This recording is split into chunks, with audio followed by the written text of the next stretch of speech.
Hi, welcome back on Do It Yourself channel. I'm going to show you how to set up gesture in your Google Pixel 9 Pro.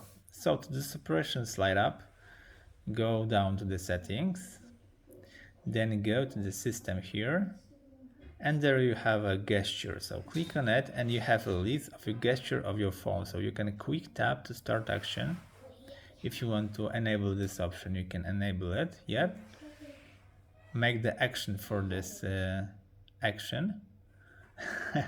That's it, and there is an animation how to do that.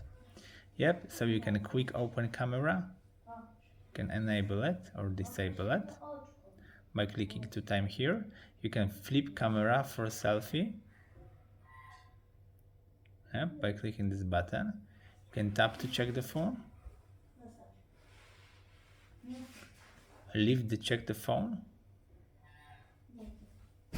one-handed mode, you can enable it by here. Press and hold power button and do whatever the phone makes this, and flip to.